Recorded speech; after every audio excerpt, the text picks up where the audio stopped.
bi akwa babiomba Attention TV so wonim say social media isu de ensema kese de bi ikoso adapa hodro yesemagu asofo ene omanpanifo so de ano odi e bia watwe life esi wani so o kasa wo yo program no na obi abetra ase comment pot o wadidi watema e bi kra no wonim wo babia se wonim comfort bayfo ai comfort bayi wono kra tumi bie na no ka say tumi bia ni wa e chen Nyankopon tumi hey ano odin nanso oye ni program girl bi abase abedidi na tempoto a wonim ne da wo de ma yehwe video no kakransa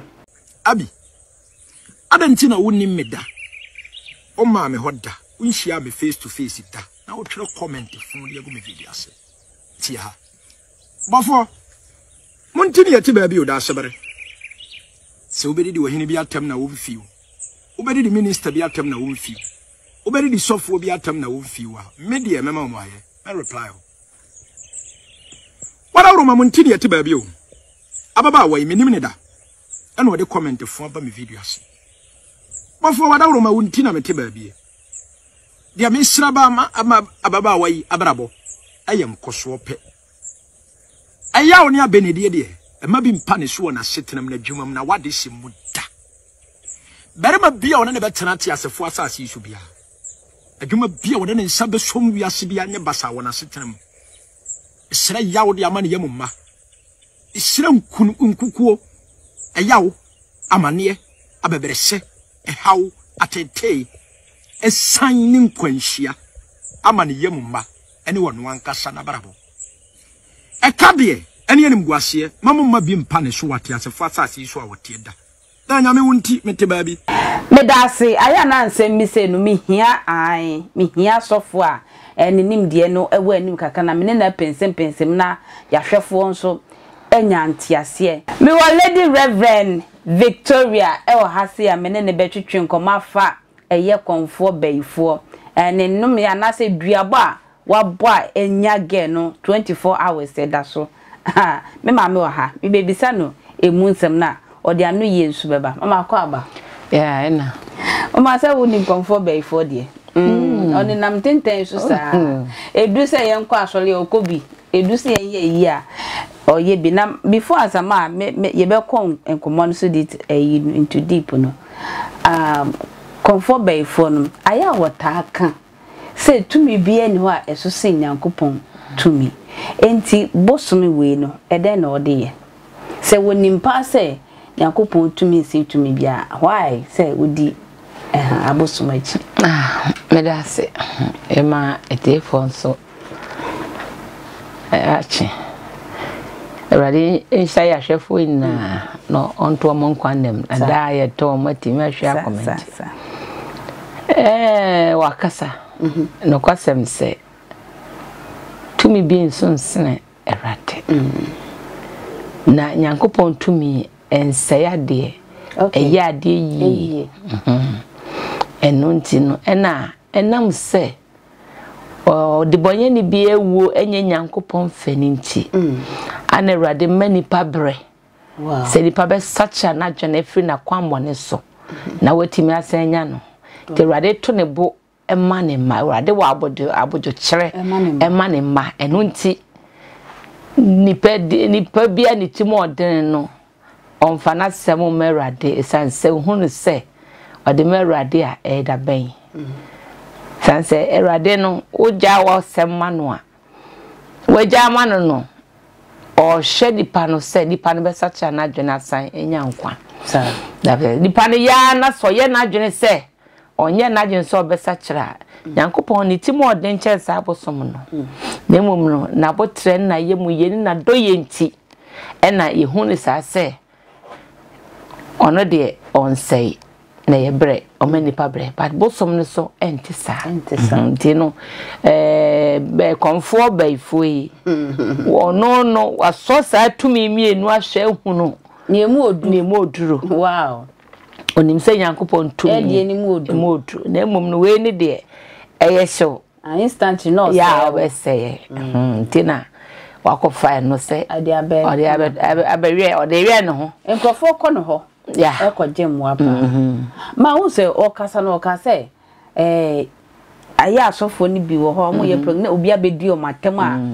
ministers ni abedi o matem o mo de ye mfiom bato no de obe fiom asofo na ya munyankopon no na ya wo fiom tema na se tumi no nhede ni aya abosom de no se sia na that's all enye se ena me kan se ye nyankopon na ye som no no owo abogichere Rade Tony Boase emenipa sanse nipa eyemre ndi se nipa fumu a ana Rade hwehwe nipa ne se obesacha nadwene enti Rade asem koso anopa awia enwumre ye tie bi wonwum tuomu ye ka bi already so ye preach abontene se no mani nyina wo homa se nipa ni be ba ne ho so se ade na maye no enye nti me sai machia na me sacha madwen se menye bi te Rade ede no no nti o manipa bre Rade to ne bo manipa senye saade a sene aka abosom ne tie no sene sa ne Yankopon tie a kam no mie no kwa yenti ase ma onim se ba ne sanso anipa bebe na susu se Yankopon kora woni ho oho na oho mo nga hwehwe na kira kwan no oyewo mo katuafo ne se Rade hwehwe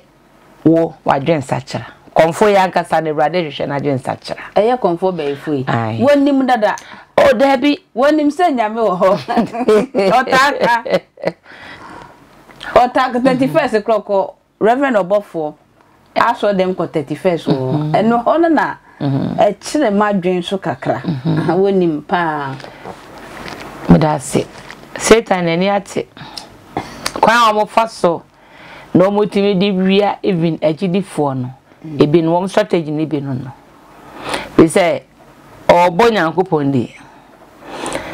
or call nights who are you nti no we hwan send pay or chel say ya nya nadwimo wo form kakra nadwimo ha no okone nchen easy man yeah we say ono no kra no oba sorry yeah abusum for church ebi obekọ no o se Bible kra gu na so ye enti no oba enye bone nti ho na so de dada enipa wo madwene ewo fom de say nipa no hu ni say enye hwe o problem enti so ko sa bosumi ho no boa no sa ba Nyankopon wa ho se enye problem bia nti sa afo no na oyansani sa konfo we na oyansani nani ate odidi ni yansa ho nti no ema enipa Kristofo a wo madwene wo fom obenya wo mo okay nti ana mo strategy ni bi no ama wo modinya sa ema ni bi ekọ mo nchen eye sa kwan so akwa say ye mami agrada direction na otie ensone so wo ye no no sesi a o say moto no still wo de ye adwuma nti wa open be bi on say comfort be fo enumi we nsem na bai we o ye life na bai wa no kwa na ekodidi na tem e wo life na se a obetwe we ekesen but o hwe ne wo ye na wo de na sefo nyina afra aden medase o say enne baby ewiase nankasa ye dro no kwasem yesua no mebi amanatra tratra ne sei ababa we eni so ye Kristo ni so o ye die ni we number sabasa eno ye wo wasem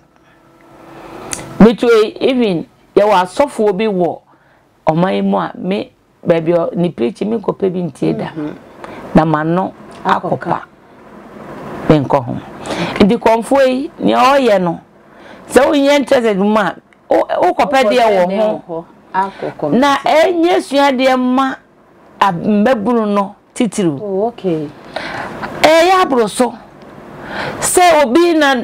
oya sofo a obetum de nasi ho no ma ye no obi ni yiri na nya ni kesa chese ensam na ekono afedia na oyede ne but ni na no bi o me do amanyame na me sei nenti no na okoso no ojimi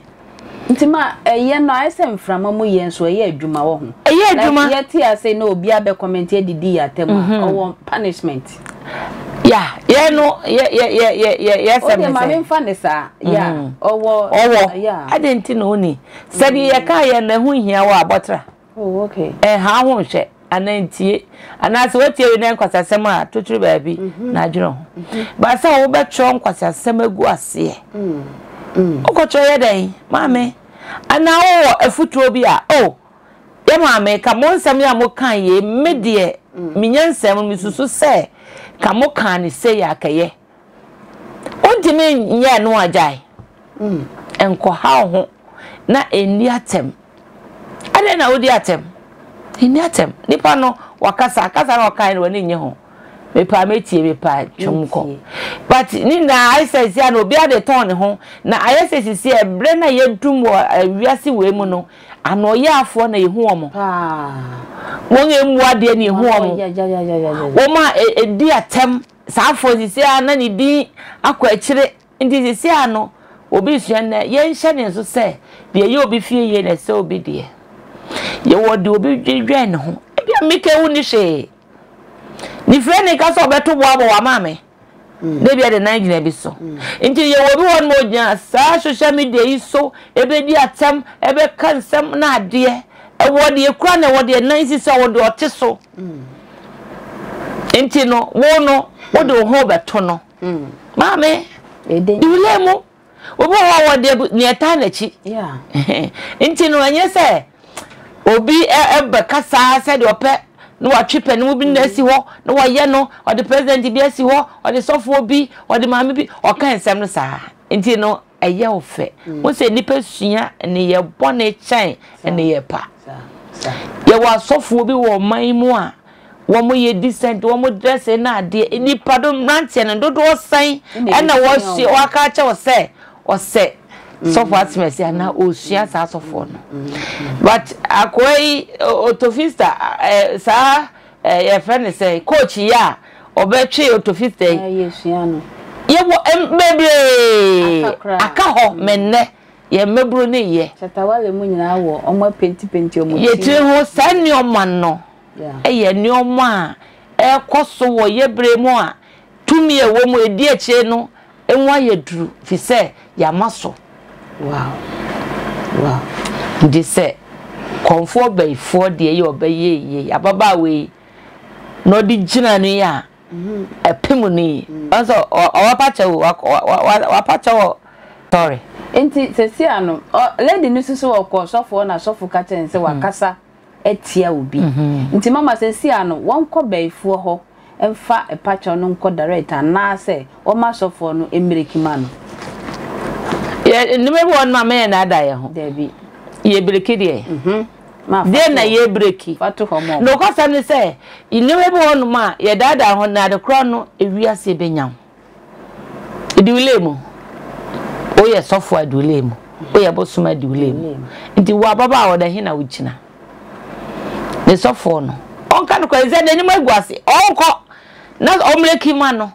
At the chrono, yeah, no, uncle. Oh, we are. On such an adream made in young go poetry. Until we have so be for her. Be me just uncle, says the Nima Guase, the Nima Guase. Yeah. Free say, one marry say, I was to me be a noom. Ababa way. No, only she knew more. Oh, sorry. Yamia sem to mo. Yamia sem the church or say, a dear ne catcher all. And they say, Yamia sem to me wo more. Never I walk catcher conform say, Papa. Now we am one name such a watching. Not for Christo. So we say it 2 minutes to change 2 minutes crowded there. Made them a 2 for say papa. By 4 such a watching then the for Christo. Ni more de near Nancy. Take away no Kawanya. I can't say or crab or such a no. Cause I said, be quiet. Kawako such a no. Woko chenaba Christo. O can for Christo do. Amano. Actually, said the rade, ne nipa, na doye, ni said what yefa. Actually, no papa, media, a coming qua, branny and some papa. but one go kan say ukodina tem dey na wo mu one ka dey na wo mu she no mu we don't know who part-time Christian for ni yeah ni jidi abedwa eni nti okodi bosomatem part-time so ye part-time Christian okay nti mimi hu ni say wa for Kristo na oni Kristo na ntia na so obi te ne bosom so a na wo hia se di panel so hia mawrade a eye futo ye kanyame asem nyame nkwaje sem kire no na ye kire no o ka kire no fa wanya no wanfa why you wafem de but say wo kodi na tem wo ni hwe tumi bi enu mu nti sisi ane de enya no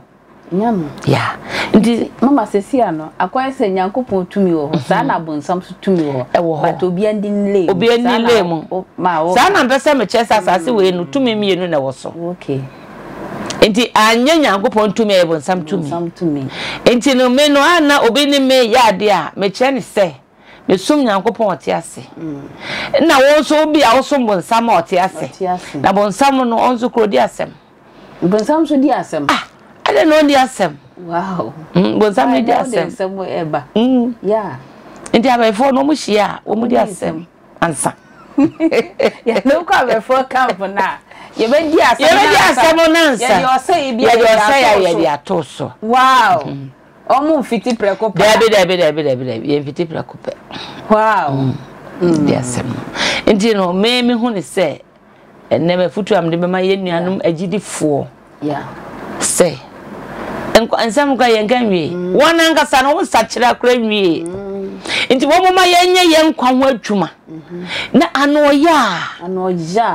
na doso atemdide na doso kasefi na doso ye de kwa sofo so obetimi nya sofo bi huro no a mame ye pa chew